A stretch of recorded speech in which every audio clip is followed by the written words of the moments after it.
كما صليت على إبراهيم وعلى آل إبراهيم في العالمين إنك حميد مجيد. قال الله تبارك وتعالى في كلامه المجيد: أعوذ بالله من الشيطان الرجيم. بسم الله الرحمن الرحيم. قد خلت من قبلكم سنن فسيروا في الأرض فانظروا كيف كان عاقبة المكذبين. هذا بيان للناس وهدى وموعظة للمتقين. ولا تهنوا ولا تحزنوا وأنتم الأعلون إن كنتم مؤمنين. إن يمسسكم قرح فقد مس القوم قرح مثله وتلك الأيام نداولها بين الناس وليعلم الله الذين آمنوا ويتخذ منكم شهداء والله لا يحب الظالمين. وليمحص الله الذين آمنوا ويمحق الكافرين. أم حسبتم أن تدخلوا الجنة ولما يعلم الله الذين جاهدوا منكم ويعلم الصابرين. وَلَقَدْ كُنْتُمْ تَمَنَّوْنَ الْمَوْتَ مِنْ قَبْلِ أَنْ تَلْقَوْهُ فَقَدْ رَأَيْتُمُوهُ وَأَنْتُمْ تَنْظُرُونَ.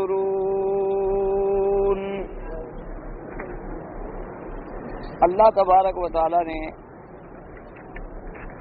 کلام مقدس کی ان آیات مبارکہ میں ارشاد فرمایا ہے: قد خلت من قبلکم سنن فسیروا فی الارض فانظروا کیف کان عاقبۃ المکذبین. اصل میں سب سے پہلے آیات میں جیسے کہ آپ نے پڑھا ہے الحمدللہ صاحب کا آیات میں ہم پڑھ رہے تھے کہ اللہ تبارک و تعالی نے غزوہ احد کے بارے میں ذکر فرمایا کہ غزوہ احد جو ہے جس میں میرے آقا سرکار مدینہ صلی اللہ علیہ وسلم کے صحابہ شہید ہوئے، بہت بڑا اختبار، بہت بڑا امتحان آیا مسلمانوں پر.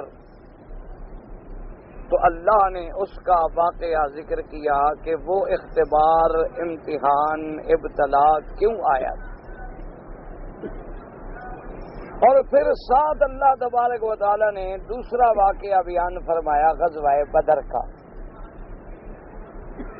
اب ان دو غزوات کو اللہ نے قرآن مقدس کی ایک آیات میں یعنی بالکل متوالی آیات میں ذکر کیا ہے تاکہ مسلمان اللہ کے قرآن میں تدبر کریں، غور کریں، فکر کریں کہ بھی غزوہ بدر میں اگر فتح نصیب ہوئی تو کیوں ہوئی،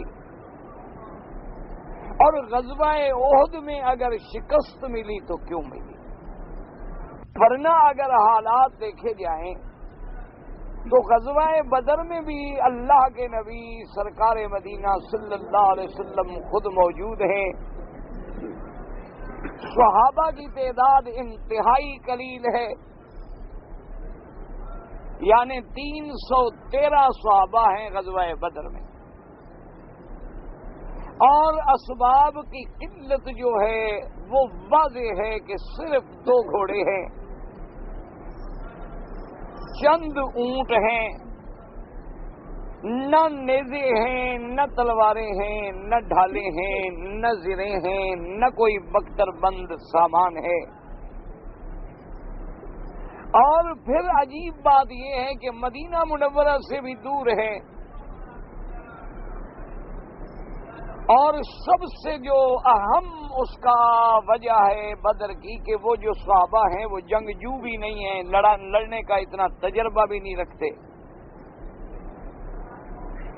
اور اس کے بعد مدینہ منورہ سے نکلتے وقت ان کے ذہن میں غزوے کا کوئی تصور بھی نہیں ہے. وہ تو صرف اس لیے نکلے تھے کہ ابو سفیان کے قافلے سے مٹبھیڑ ہوگی. لیکن اور دشمن کی قوت جو ہے وہ بالکل لیس ہے، عدد کے لحاظ سے بھی اسباب کے لحاظ سے بھی ان کی تعداد 1000 ہے، مسلح ہیں، سوار ہیں، اسباب ہیں، پیسہ ہے، ہتھیار ہیں، اور وہ مکہ مکرمہ سے اسی نیت سے نکلے ہیں کہ ہم نے لڑنا ہے، وہ تیار ہو کے آئے۔ لیکن اللہ تبارک و تعالیٰ نے غزوہ بدر میں مسلمانوں کو ایسی فتح دی، ایسی کامرانی دی کہ اس دن کا نام ہی یوم الفرقان پڑ گیا کہ وہ ایسا دن ہے کہ آج حق اور باطل نکھر گئے۔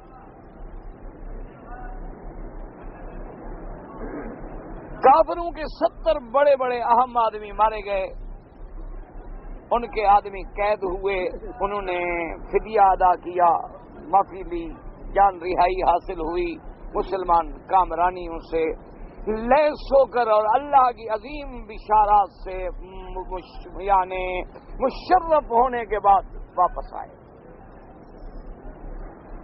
اب اس کے مقابلے میں دیکھیں کہ غزوہ احد ہے، مدینہ منورہ سے صحابہ قریب ہیں، عدد تو یہاں بھی تھوڑا ہے کہ کافر جب آئے ہیں تو ان کا عدد تقریباً 3000 ہے اور مسلمانوں کا عدد جو ہے وہ تقریباً 700 ہے۔ لیکن یہاں بہرحال ایک فوقیت تو مسلمانوں کے لیے ہے نا کہ مشرکین مکہ اپنے وطن سے دور ہیں اور مسلمان مدینہ منورہ کے قریب ہیں، اور پھر خود حضور صلی اللہ علیہ وسلم بھی موجود ہیں اور جلیل القدر صحابہ ابی بکر، عمر، عثمان، علی، بڑے بڑے رضوان اللہ علیہم اجمعین صحابہ بھی موجود ہیں۔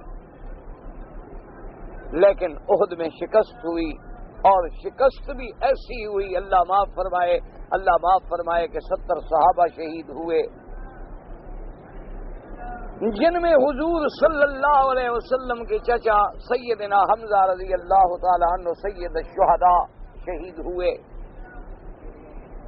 مصعب ابن عمیر شہید ہوئے، بڑے بڑے شان والے صحابہ۔ اور سب سے بڑی بات یہ ہے کہ میرے آقا سرکار مدینہ صلی اللہ علیہ وسلم کی ذات کو بھی تکالیف پہنچی۔ حضور صلی اللہ علیہ وسلم کے دندان مبارک شہید ہوئے، حضور صلی اللہ علیہ وسلم کے سر پہ چوٹ لگی اور خود کی کیل جو تھی وہ رخسار میں چبھ گئی۔ ابن کمیہ ایک ظالم نے اتنا بڑا پتھر مارا کہ حضور صلی اللہ علیہ وسلم کے قریب ایک گڑھا تھا، اللہ معاف فرمائے حضور صلی اللہ علیہ وسلم اس میں گر بھی گئے، اور اسی گرنے کو دشمنوں نے اس پہ محمول کیا کہ اعلان کر دیا کہ مات محمد صلی اللہ علیہ وسلم کے حضور قتل ہو گئے، اور حضور کی موت کی جب خبر مشتہر ہوئی تو صحابہ کے پاؤں اکھڑ گئے، اب ان کے پاؤں زمین پہ نہیں جم رہے۔ انہوں نے کہا جب حضور صلی اللہ علیہ وسلم بھی فوت ہو گئے تو اب ہم لڑنے کا کیا فائدہ ہوتا۔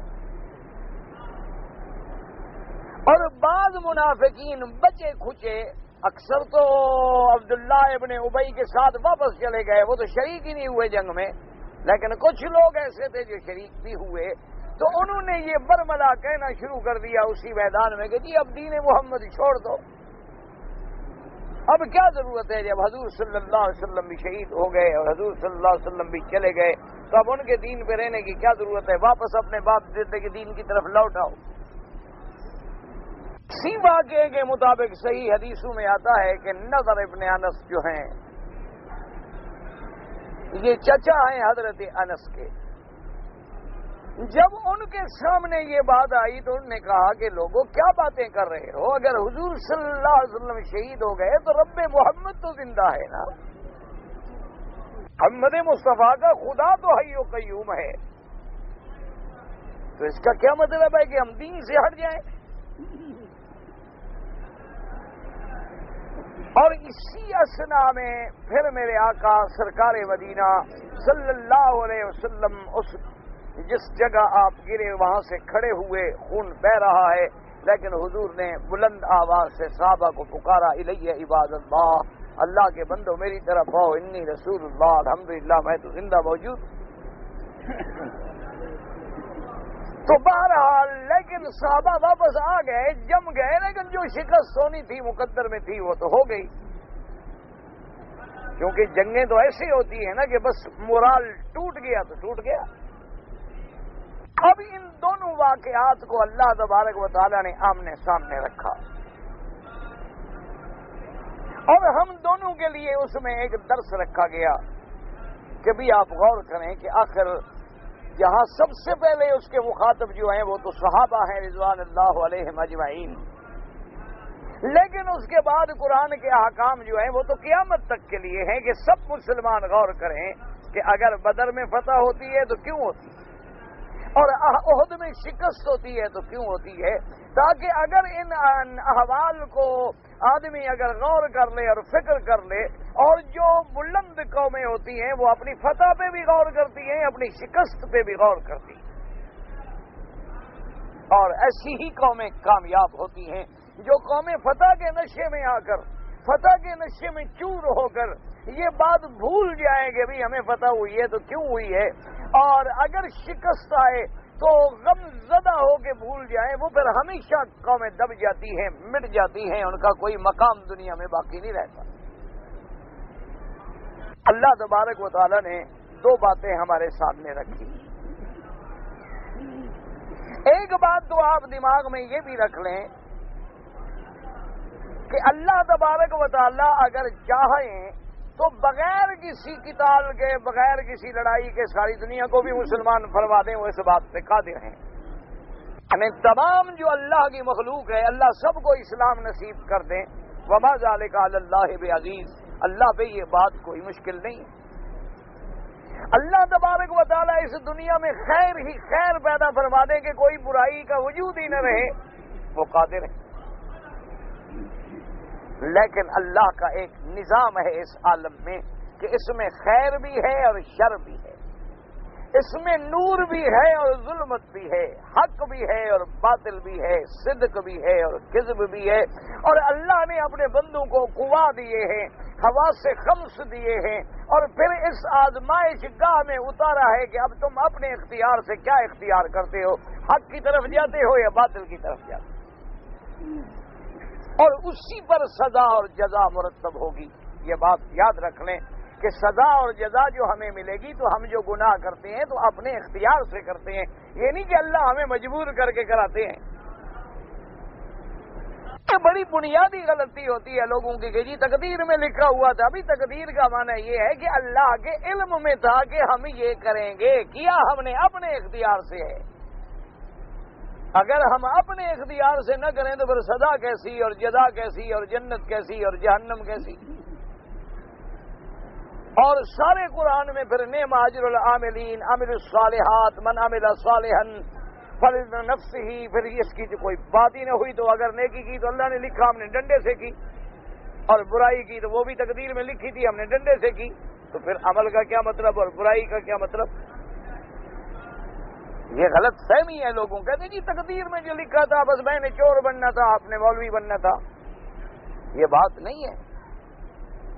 تقدیر میں لکھے ہونے کا معنی یہ ہے کہ اللہ کا علم جو ہے اپنی مخلوق کے بارے میں اتنا وسیع ہے، اتنا علم کامل ہے، اتنا علم جامع ہے، اتنا علم محیط ہے کہ اللہ نے اپنے ہر بندے کے بارے میں جو کچھ اس نے کرنا ہے سب پہلے جانتے ہیں، اس لیے انہوں نے لکھ دیا ہے۔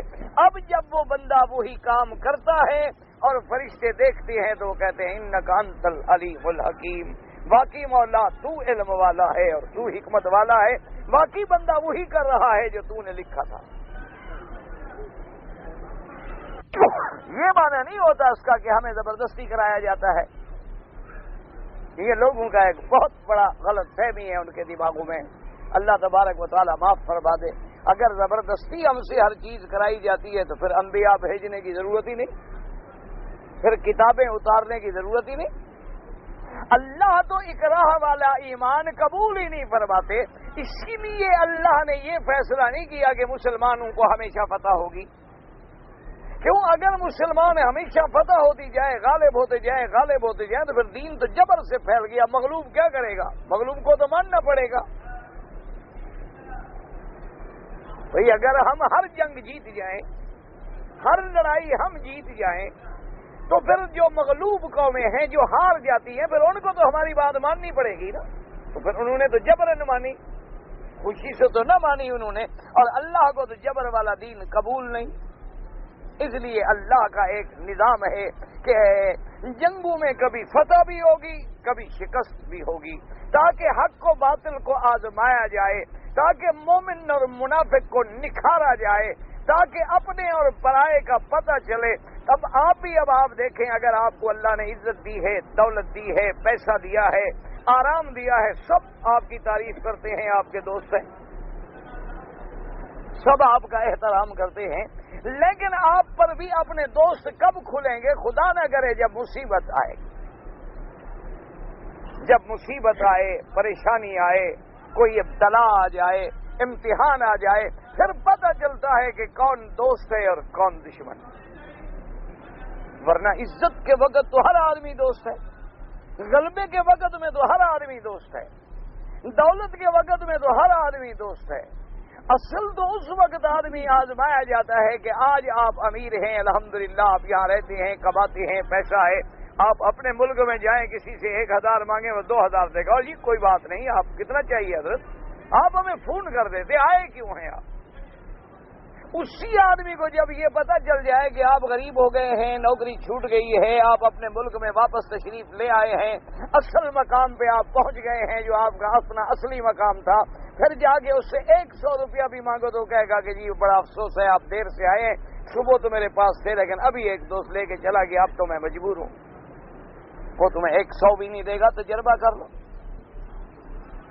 یہ تو یہاں آنے کے بعد ہم جو ہے نا اپنی اصلیت کو بھول جاتے ہیں، اپنے اصل مقام کو بھول جاتے ہیں.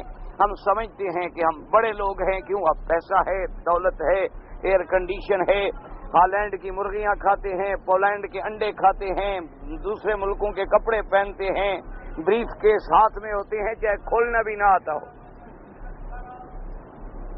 تو اب تو پھر ہمارا دماغ ٹکانے پہ آتا نہیں نا. جب ہم واپس اپنے اصل مقام پہ پہنچ جاتے ہیں 2-4 مہینے پھر بھی لوگ کہتے ہیں چلو مکہ شریف سے آیا ہے، روٹی کھلا دو، اس کو دعوت کر دو. جب یقین ہو جاتا ہے کہ نہیں وہاں سے فارغ ہو کے آیا ہے، وہ کہتے ہیں اچھا پھر تو ہمارا اپنا بھائی ہے نا، اب تو پھر برابر ہو گئے. پھر آپ 5 روپے بھی مانگیں تو انشاءاللہ کوئی نہیں دے گا. اسی لیے اللہ تبارک و تعالیٰ نے یہ امتحان رکھے ہیں، اور اس میں ہمیں سبق دیا ہے کہ یاد رکھو 2 چیزیں ہیں. اگر تم صبر کرو، ثابت قدم رہو اور میرے مدنی کی سنت کو پکڑ لو، غلام نبی بن جاؤ، حقیقی معنوں میں محمد مصطفیٰ کے غلام بن جاؤ، تو تمہاری فتح ہتھیاروں سے نہیں، تمہاری فتح تو میری مدد سے ہے. فرمایا ومن نصر الا من عند اللہ، اور مدد نہیں آتی مگر اللہ کی طرف سے.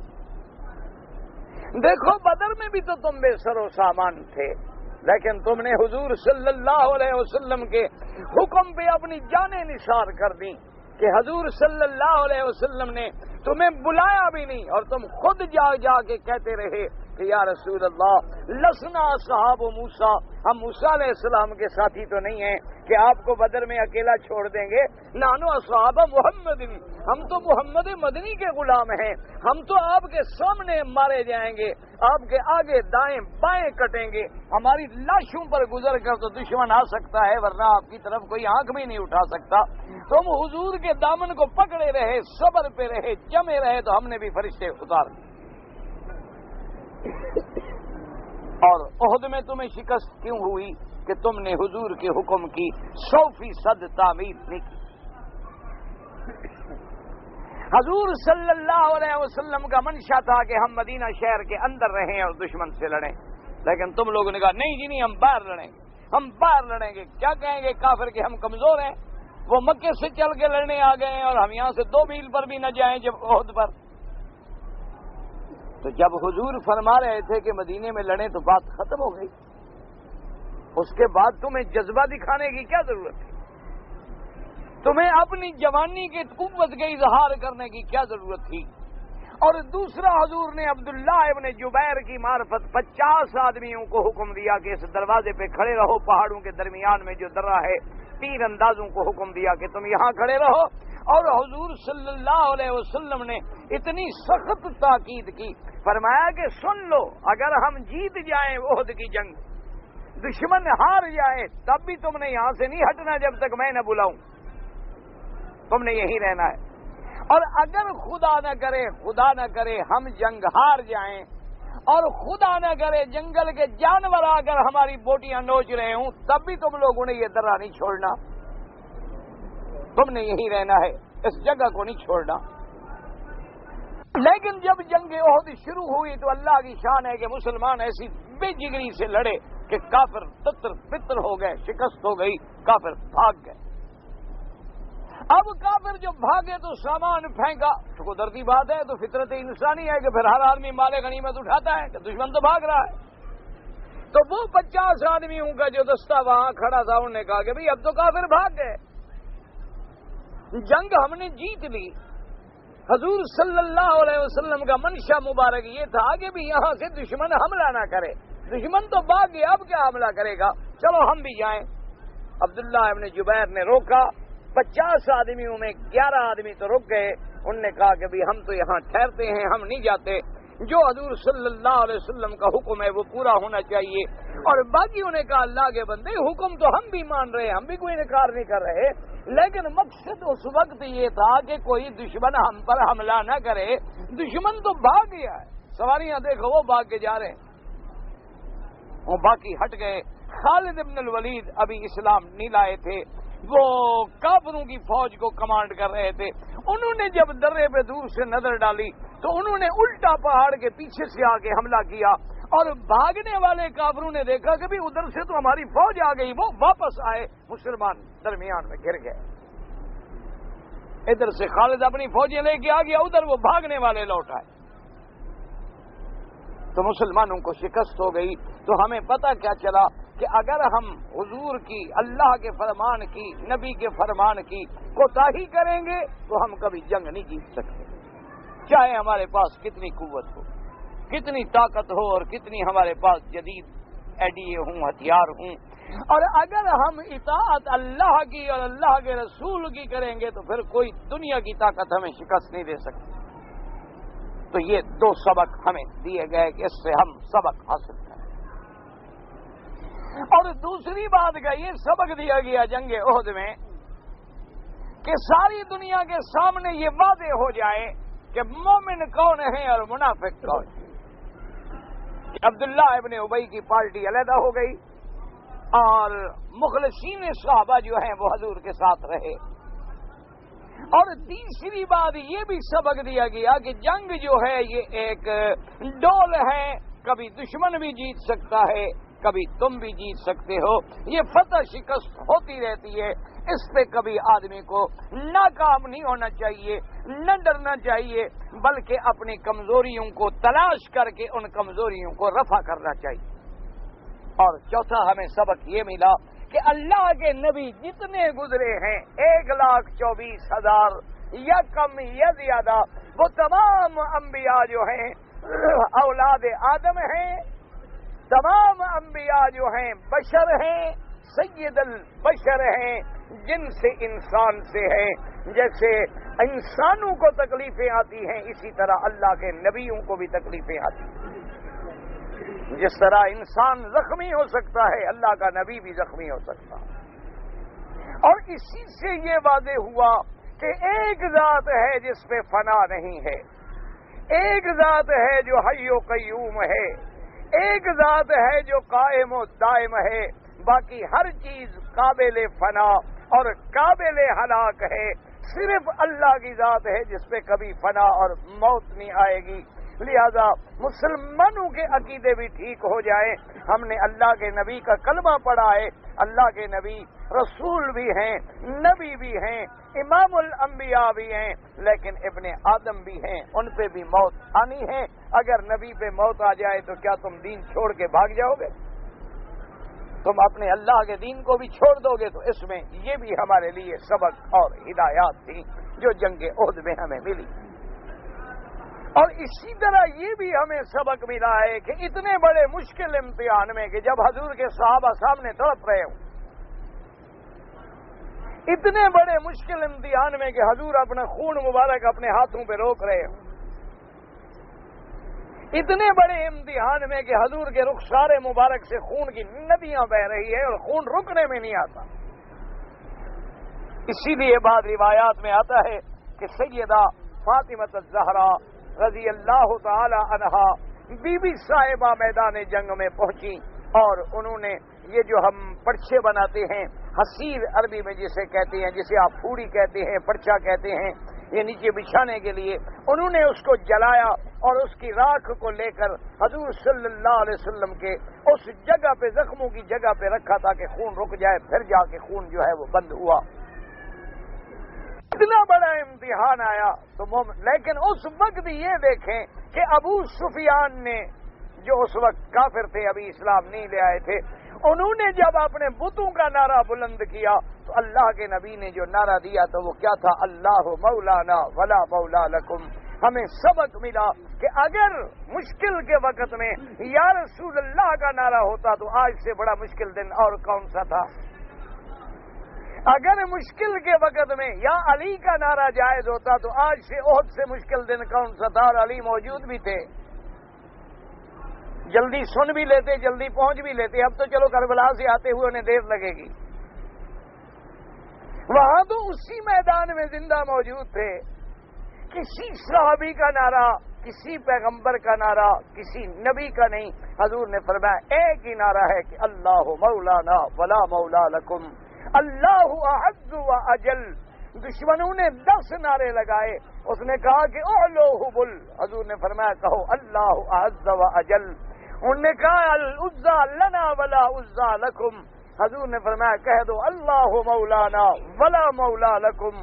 انہوں نے کہا یومن بیوم بدر، کہ مسلمانوں آج ہم نے بدر کا بدلہ لے لیا۔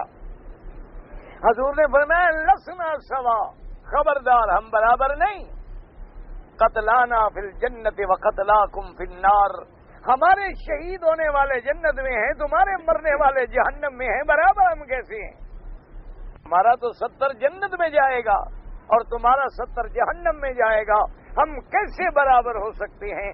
تو یہ ساری چیزوں کا ہمیں ایک سبق دیا گیا۔ اور تیسری بڑی بات یہ ہے، یاد رکھیں کہ بعض لوگ جن کے دلوں میں صحابہ کا بغض ہے، دعا کریں اللہ سب کے سینوں کو صحابہ کی محبت سے بھر دے، اور جو لوگ بیچارے غلط فہمیوں میں مبتلا ہیں اللہ ان کی غلط فہمیاں دور کر دے، اور جو ضد میں اڑے ہوئے ہیں اللہ ان کی ہدایت کے فیصلے کر دے۔ یہ بات یاد رکھیں کہ جن کے دلوں میں صحابہ کا بغض ہے، وہ صحابہ کا بغض نہیں ہے، دراصل وہ دراصل بغض نبی ہے، بغض اسلام ہے، بغض خدا ہے۔ ورنہ صحابہ سے کیا کسی کا بگاڑے؟ کوئی زمین کا جھگڑا ہے؟ کوئی جائیدادوں کا تنازع ہے؟ وجہ کیا ہے کہ اب احد کے قصے کے گواہ کون ہیں؟ بھئی احد کی خبر کون سنا رہے ہیں؟ تو صحابہ اگر نہ ہوں تو پھر جنگ بدر کے گواہ کون ہیں؟ حضور صلی اللہ علیہ وسلم کے دندان مبارک شہید ہونے کے گواہ کون ہیں؟ سیدنا حمزہ کے جنازہ پڑھنے والے کون ہیں؟ ان کو دفن کرنے والے کون ہیں؟ صحابہ۔ اگر ان کا ایمان خطرے میں پڑ جائے نعوذ باللہ تو پھر بات تو ساری ختم ہو گئی۔ اس لیے دراصل صحابہ سے دشمنی نہیں ہوتی، کیوں؟ آدمی جرت نہیں کر سکتا نا، کون براہ راست کہے اپنا حضور کی ذات پہ ڈائریکٹ حملہ کون کر سکتا ہے؟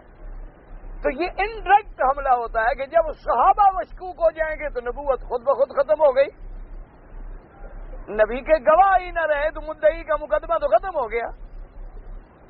اصل حملہ یہ ہوتا ہے۔ تو بعض لوگ ایسے ہیں کہ وہ ان جنگوں کو دیکھ کے لوگوں کے دلوں کو بھرتے ہیں کہ دیکھو جی وہ صحابہ نے حضور کا کہنا نہ ماننا، حضور نے فرمایا تھا کہ درے پہ جمے رہو، لیکن صحابہ نے درا چھوڑ دیا، دیکھو نبی کا کہنا نہ ماننا، حضور کا کہنا نہ ماننا۔ اور جو نبی کا کہنا نہ مانے وہ کون ہوتا ہے؟ اور خود کہنے والے سے پوچھو کہ تمہارے چہرے پہ نبی کا کہنا ہے؟ تم نے نبی کا کہنا مانا ہوا ہے؟ تمہارے گھر میں دین ہے، تم نے نبی کا کہنا مانا ہوا ہے؟ تمہارے گھر میں اسلام ہے، تم نے نبی کا کہنا مانا ہوا ہے؟ صرف تمہیں صحابہ کی وہ بات یاد آ رہی ہے اور اپنے اعمال پہ کوئی نظر نہیں ہے. اگر حضور صلی اللہ علیہ وسلم کی ایک بات کے انکار کرنے سے صحابہ جیسی پاک ذات پہ حملہ ہو سکتا ہے تو پھر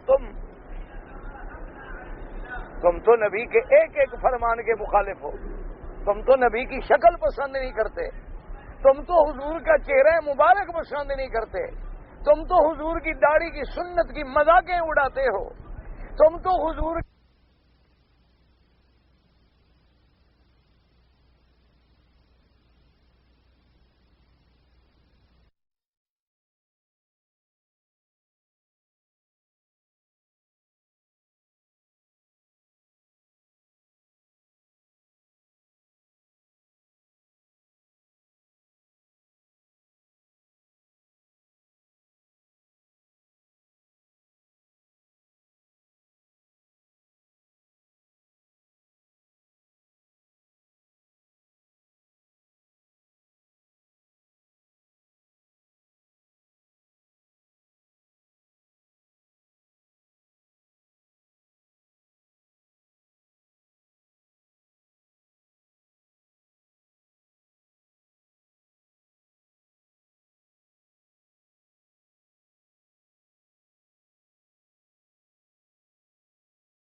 ہو. تمہارے پاس تو رشوت ہے, حرام ہے, زنا ہے, متا ہے, کیا کیا بلائیں ہیں, اور پھر دعویٰ کرتے ہو صحابہ پر اعتراض کرنے کا.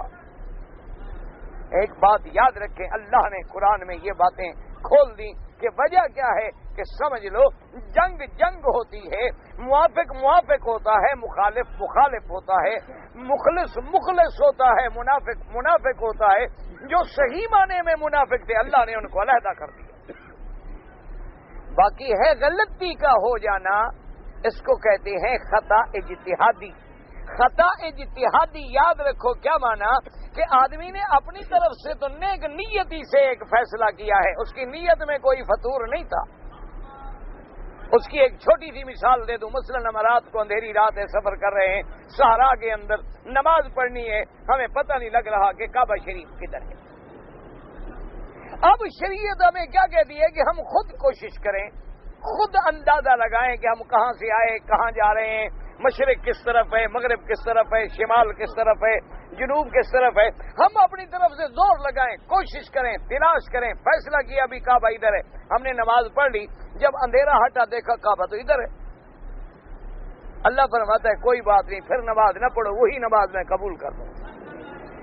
وہ جو تم نے غلطی سے پڑھی ہے, تم نے تو محنت کی ہے نا, تم نے تو اپنی طرف سے کوشش کی ہے تلاش کرنے کی, لیکن نہیں مل سکا. تو اس مجتہد کو اگر غلطی بھی ہو جائے تو اللہ ثواب دیتے ہیں اور اس کی غلطی کو بھی قبول کر لیتے ہیں.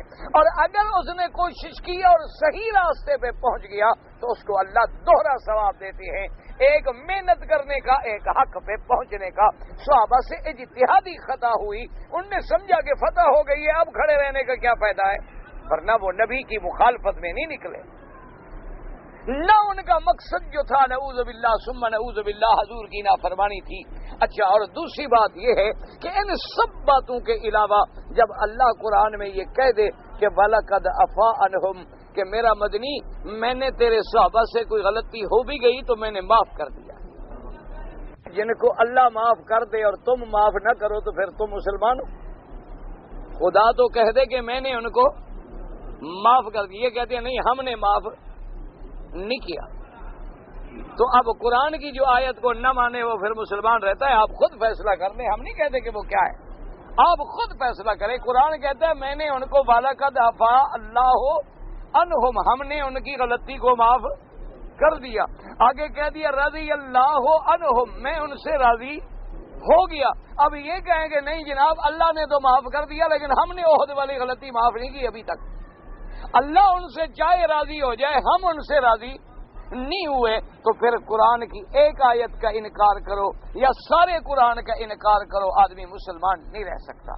تو اللہ نے ان واقعات میں ہمیں یہ بھی دکھلایا کہ ایک ہے غلطی کا ہو جانا، ایک ہے خطا کا ہو جانا، ایک ہے بالکل نفاق۔ تو نفاق علیحدہ چیز ہے، غلطی علیحدہ چیز ہے، جنگ میں پاؤں اکھڑ جانا یہ علیحدہ چیز ہے، جنگ میں آدمی پر خوف دہشت کا طاری ہو جانا یہ علیحدہ بات ہے۔ اور اس کے بعد یہ دیکھیں اتنے بڑے واقعے کے بعد اللہ نے پھر کیا حکم دیا اپنے نبی کو، فرمایا فشاورہم فی الامر۔ میرا مدنی صلی اللہ علیہ وسلم اگر صحابہ سے غلطی ہو گئی، آپ کو تکلیف پہنچی، آپ کے دندان مبارک بھی شہید ہوئے، آپ کے چچا کے بھی ٹکڑے اڑ گئے، لیکن اس جماعت سے مشورہ لینا نہ چھوڑنا، جب بھی کام کرو پھر بھی ان سے مشورہ لینا۔ کیوں حضور ناراض ہو سکتے تھے نا کہ ان کے مشورے پہ میں مدینے سے باہر آیا نا، انہوں نے کہا تھا نا کہ باہر جنگ لڑو، میں نے تو کہا تھا کہ نہیں ہم مدینے میں لڑیں گے، ہم شہر کے اندر رہیں گے، آنے دو دشمن کو، باہر بیٹھتا ہے تو کتنی دیر بیٹھے گا، 1 مہینہ 2 مہینے 3 مہینے، رسد کمک ٹوٹ جائے گی، بھاگ جائے گا۔ اور اگر اندر لڑے گا تو ہم تو گلی گلی کوچے کوچے میں پتھروں سے بھی ان کو مار ڈالیں گے۔ لیکن صحابہ نے کہا تھا کہ نہیں حضور باہر لڑنا چاہیے، ہم بزدل تو نہیں ہیں، ہم تو باہر لڑنا چاہتے ہیں، ہم باہر لڑیں گے، ہم شہید ہو جائیں گے نا زیادہ سے زیادہ، اور کیا ہو جائے گا۔ تو آپ ان کے مشورے سے ناراض ہوں اور آئندہ ان سے مشورہ نہ لیں، فرمایا نہ ان کا مشورہ بھی جذبہ جہاد تھا، ان کا مشورہ بھی وہ بدر کا مقام شہادت حاصل کرنا تھا، یہ اس مشورے میں بھی مخلص تھے، لیکن غلطی کا ہو جانا علیحدہ بات ہے۔ نبی ہم آپ کو پابند کرتے ہیں آئندہ بھی کوئی کام کریں تو صحابہ کی جماعت کے بغیر نہ کرنا، یہی تو میرے پیارے ہیں۔ فشاورہم فی الامر فَإِذَا عَزَمْتَ فَتَوَكَّلْ عَلَى اللَّهِ، ان سے مشورہ کرنے کے بعد ارادہ کریں، توکل پھر اللہ کی ذات پہ کریں، لیکن ان کے مشورے کے بغیر کوئی قدم نہ اٹھانا۔ تو اللہ تبارک و تعالیٰ نے اس جنگ کے اندر ہمیں سبق دیے ہیں، ہمارے لیے ہدایات ہیں، ہمارے لیے ہدایت کا راستہ ہے، ہمارے لیے موعظت ہے، ہمارے لیے بیان ہے۔ تو اس لیے اللہ نے اب ان آیات گرامیہ میں ارشاد فرمایا قد خلت من قبلکم سنن، اللہ نے فرمایا میرا مدنی صلی اللہ علیہ وسلم لوگوں سے کہہ دو کہ اس سے پہلے بھی تو گزر چکے ہیں اللہ کی سنتیں، فسیروا فی الارض فانظروا کیف کان عاقبۃ المکذبین، ان کو آپ حکم دیں کہ یہ زمینوں میں چلیں پھریں، جا کے غور کریں اور دیکھیں کہ جھٹلانے والوں کا کیا انجام ہوا۔ اگر وقتی طور پر کہیں کافروں کو ہم نے فتح بھی دے دی، لیکن انجام کار ان کا ہلاکت ہے، انجام ان کا بربادی ہے، انجام ان کا شکست ہے۔ اسی جنگ احد کو دیکھ لو، بظاہر تو انہوں نے سمجھا کہ ہم کامیاب ہو گئے، لیکن کامیابی تو تب ہوتی جب مدینے پہ قبضہ کر لیتے۔ بھئی دیکھو لڑنے جو آئے تھے مکے سے صرف یہی لڑنے آئے تھے کہ 60-70 آدمی جب مر جائے گا تو ہم بھاگ جائیں گے، یہی کام کرنے آئے تھے۔ وہ تو دشمن تھے میرے نبی کے، وہ تو ہمیشہ کے لیے فیصلہ کن جنگ لڑنے کے لیے آئے تھے، 3000 کا لشکر لے کے آئے تھے، وہ تو یہ سوچ کے آئے تھے کہ اب ہم نے بس ختم کر دینا ہے ان کو، اب مدینے پر ہمارا تسلط ہوگا۔ لیکن اللہ نے فرمایا میرا مدنی آپ دیکھ لیں کہ بظاہر وہ جنگ جیتے ہیں، لیکن اصل میں تو ہارے ہیں، جو مقصد لے کے آئے تھے وہ بھی نہ ملا، مدینہ منورہ بھی نہ داخل ہو سکے، اسی طرح باہر سے باہر واپس چلے گئے، اور پھر انجام کیا ہے، جو مر گئے ان کے وہ جہنم میں جائیں گے، جو کفر میں مریں گے وہ بھی جہنم میں جائیں گے۔ آپ میرے مدنی پوری دنیا کے عالم پہ غور کریں کہ جتنے مکذبین گزرے ہیں، وہ نوح علیہ السلام کی قوم ہو، لوط علیہ السلام کی قوم ہو، صالح علیہ السلام کی قوم ہو، ہود علیہ السلام کی قوم ہو، دیکھ لیں مکذبین کا کیا نتیجہ نکلا ہے، ہلاکت و بربادی۔ تو جو بھی اسلام کا مکذب ہے آخر میں اس نے ہلاک و بربادی ہونا۔ اسے فرمایا فسیروا فی الارض فانظروا کیف کان عاقبۃ المکذبین ھذا بیان للناس وہدی وموعظۃ للمتقین۔ اللہ نے فرمایا میرا مدنی صلی اللہ علیہ وسلم یہ قرآن جو ہم نے آپ پہ اتارا ہے، یہ کتاب جو ہم نے آپ پہ اتاری ہے، اس میں بیان بھی ہے لوگوں کے لیے، ہدایت بھی ہے لوگوں کے لیے، اس میں واعظ بھی ہے، برائی سے روکنا بھی ہے، بھلائی کا امر کرنا کرنا بھی ہے موعظۃ للمتقین، لیکن یہ قرآن ہدن بھی ہے، موعظہ بھی ہے، لیکن کن لوگوں کے لیے؟ متقین کے لیے۔ جیسے سورۃ بقرہ میں فرمایا الف لام میم ذالک الکتاب لا ریب فیہ ھدی للمتقین، یہ کتاب ایسی ہے جس میں کوئی شبہ نہیں، کوئی شک نہیں، ہدایت ہے لیکن ڈرنے والوں کے لیے، جو اللہ سے ڈرتے ہیں، جو اللہ سے نہ ڈریں ان کے لیے قرآن کیا ہے؟ ایک بس عام کتاب ہے۔ اس لیے قرآن سے تو صرف وہی ڈرتے ہیں جن کے اندر اللہ کا ڈر ہے، تقویٰ ہے، پرہیزگاری ہے، وہ سمجھتے ہیں کہ یہ اللہ کا حکم ہے۔ اب آگے فرماتے ہیں وَلَا تَهِنُوا وَلَا تَحْزَنُوا وَأَنْتُمُ الْأَعْلَوْنَ إِن كُنتُم مُؤْمِنِينَ۔ اللہ نے فرمایا میرے مدنی صلی اللہ علیہ وسلم اپنی جماعت کو کہہ دیں اور اسی طرح مسلمانوں کو کہہ دیں قیامت تک کے لیے وَلَا تَهِنُوا، بالکل بزدلی نہ بناؤ، کمزوری نہ دکھلاؤ، کمزور نہ بنو، وَلَا تَحْزَنُوا، اور جو ہو گیا اس پہ غم بھی نہ کرو کہ ہائے ہم ہار گئے، ہائے شکست ہو گئی، فرمایا غم وَأَنْتُمُ الْأَعْلَوْنَ، تم ہی سر بلند ہو، تم ہی کامیاب ہو، لیکن ان کنتم مؤمنین، شرط یہ ہے کہ تم صحیح مومن بن جاؤ۔ اگر تم ایمان والے بن جاؤ تو کامیاب تم نے ہونا، لیکن اگر تمہارے اندر ایمان نہ رہے، تمہارے اندر نفاق آ جائے، تمہارے اندر اسلام نہ رہے تو پھر شکست آ سکتی ہے، ورنہ مومن کو کبھی شکست نہیں آتی۔ اللہ کی مدد کا وعدہ ہے لیکن مومن کے لیے کان حقا علینا نصر المؤمنین، اللہ نے فرمایا ہم نے اپنی رحمت سے اپنے اوپر ذمہ لگا لیا ہے کہ مومنوں کی مدد کرنی ہے۔ دوسرے مقام میں فرمایا انا لننصر رسلنا والذین آمنوا فی الحیات الدنیا، ہم اپنے رسولوں کی مدد کرتے ہیں، ایمان والوں کی مدد کرتے ہیں، اور کہیں فرماتے ہیں ان نصر اللہ قریب، اللہ کی مدد جو ہے قریب ہے، لیکن کس کے؟ مومنوں کے۔ شرط یہ ہے کہ ہم مومن بنیں، اور مومن کا معنی کیا ہوتا ہے؟ اللہ کے رسول کا صحیح غلام بن جائے۔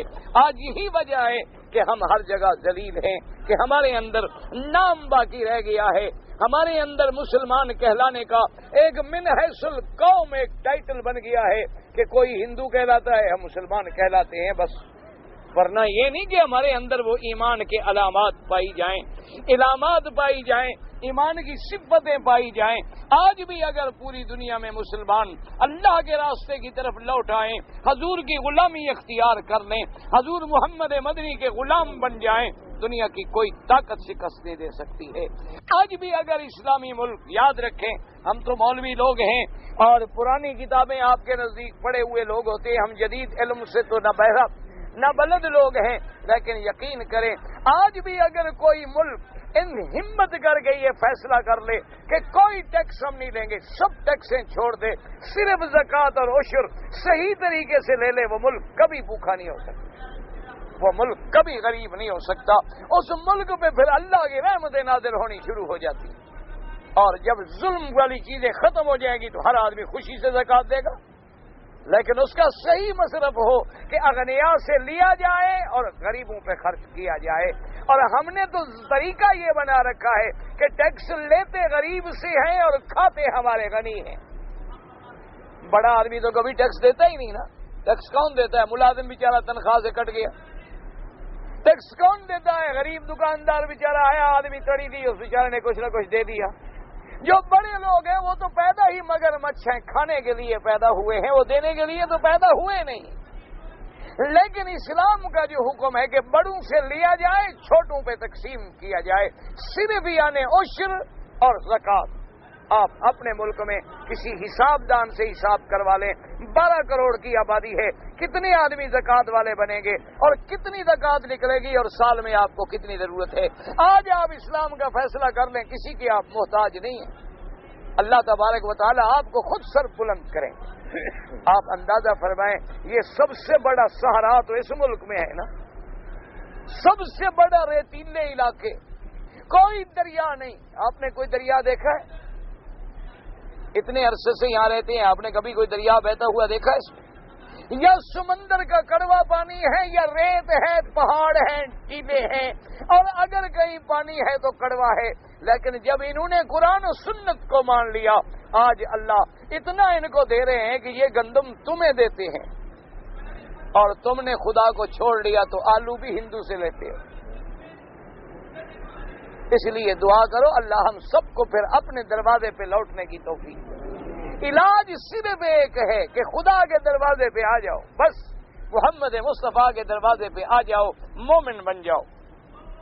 اور اللہ نے فرمایا کہ میرے نبی صلی اللہ علیہ وسلم بتائیں ان کو کہ إِن يَمْسَسْكُمْ قَرْحٌ فَقَدْ مَسَّ الْقَوْمَ قَرْحٌ مِثْلُهُ، اگر آج جنگ احد میں آپ کو زخم لگے ہیں تو کافروں کو بھی تو بدر میں زخم لگے تھے۔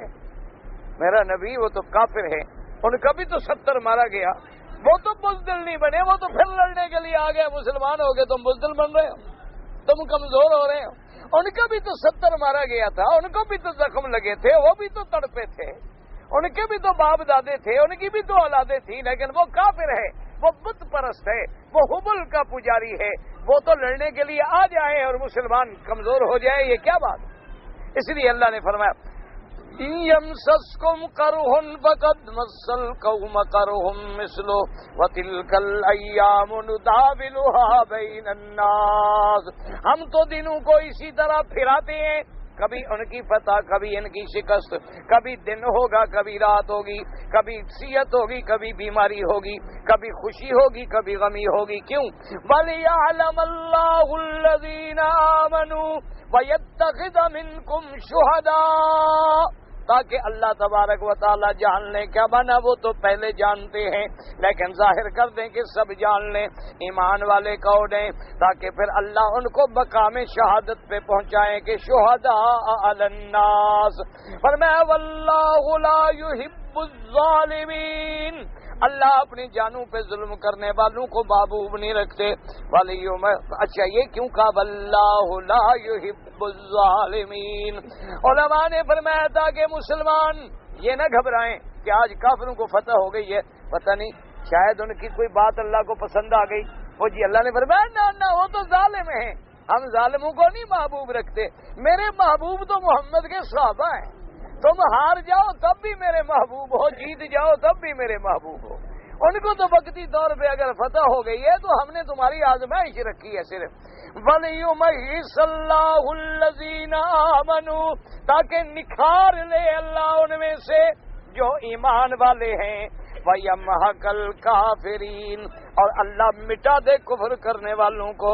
اور میرا مدنی آپ مسلمانوں کو یہ بھی سمجھائیں، ام حسبتم ان تدخلوا الجنہ، کیا تم یہ جانتے ہو، گمان کرتے ہو کہ جنت میں بغیر امتحان کے چلے جاؤ گے؟ اگر ایسی بات تھی تو پھر اس دنیا کو پیدا کرنے کی ضرورت ہی ہے۔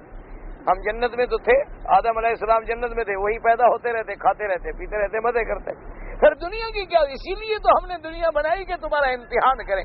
وَلِيَعْلَمَ اللَّهُ الَّذِينَ يَعْلَمِ اللَّهُ الَّذِينَ جَاهَدُوا مِنكُمْ وَيَعْلَمَ الصَّابِرِينَ، تاکہ اللہ تبارک و تعالی جان لیں، کیا ماننا اللہ جانتی ہیں لیکن پوری طرح لوگوں پر بھی واضح ہو جائے کون ہے تم میں سے جو جہاد کرتا ہے اور کون ہے جو صابر رہتا ہے، ثابت قدم رہتا ہے۔ وَلَقَدْ كُنْتُمْ تَمَنَّوْنَ الْمَوْتَ مِنْ قَبْلِ أَنْ تَلْقَوْهُ وَقَدْ رَأَيْتُمُوهُ وَأَنْتُمْ تنظرون، اور میرا نبی آپ اپنے صحابہ سے کہہ دیں کہ تم ہی تو کہتے تھے کہ میدان سے باہر جا کے لڑیں، مدینے سے باہر جا کے لڑیں، تم موت کے آنے سے پہلے تمنا کر رہے تھے، اب موت دیکھ رہے ہو تو پھر گھبرانے کی کیا بات ہے؟ یہ چیزیں تو تم نے خود چنی تھی، یہ تو تم نے خود تمنا کی تھی، تمہاری تمنا کے مطابق ہم نے امتحان لکھ دیا ہے۔ تو یاد رکھیں فتح شکست امتحان ہے، ہر حال میں فتح اللہ کی طرف سے ہوتی ہے۔ مسلمانوں کو شکست آئے اس میں ہمارے گناہ ہوتے ہیں، ہماری کمزوریاں ہوتی ہیں، ہماری خطائیں ہوتی ہیں، اور فتح جب آتی ہے اللہ کی رضا سے آتی ہے۔ اور فتح کے لیے سب سے بڑی چیز کس چیز کی ضرورت ہے کہ ہم گناہوں سے توبہ کر لیں، اللہ رسول کے دروازے پہ آ جائیں، اللہ رسول کے غلام بن جائیں، تو کامیابی ہی کامیابی ہے۔ اللہ تبارک و تعالی تمام مسلمانوں کو صحیح معنوں میں محمد مدنی صلی اللہ علیہ وسلم کی غلامی نصیب فرمائے، صحابہ اہل بیت کی محبت نصیب فرمائے، اولیاء اللہ علماء کرام کی محبت نصیب فرمائے۔